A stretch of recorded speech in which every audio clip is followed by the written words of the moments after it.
Real estate విస్తరిస్తే పెట్టుబడులు వస్తాయని, దానివల్ల పరిశ్రమలు, యువతకు ఉపాధి అవకాశాలు లభిస్తాయని ప్రసంగించారు. సైబరాబాద్ అభివృద్ధి విషయంలో ఆనాడు ఇలాగే మాట్లాడారని గుర్తు చేశారు. తొలుత హైటెక్ సిటీకి సీఎం నేదురుమల్లి జనార్దన్ రెడ్డి ఫౌండేషన్ వేశారని, ఆ తర్వాత ఆగిపోయిందన్నారు. చంద్రబాబు వాజ్పేయి ఆధ్వర్యంలో హైటెక్ సిటీ నిర్మాణం జరిగిందన్నారు.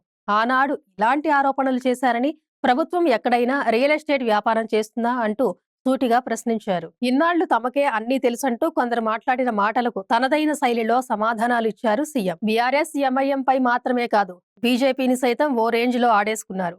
నదీ పరివాహక ప్రాంతాల అభివృద్ధిని బీజేపీ ఎన్నికల అజెండాగా మార్చిన విషయాన్ని గుర్తు చేశారు సీఎం. మిగతా రాష్ట్రాల్లో నదుల ప్రక్షాళనను వ్యతిరేకించలేదని, నదులు కలుషితం చేసి నివాసయోగ్యం కాని ప్రాంతాలుగా చేశారంటూ దుమ్మెత్తిపోశారు. గ్రేటర్ హైదరాబాద్ పరిధిలో ఎమ్మెల్యేలకు కీలక సూచన చేశారు. నియోజకవర్గాల్లో ఎలాంటి అభివృద్ధి కావాలో చెప్పాలని కోరారు.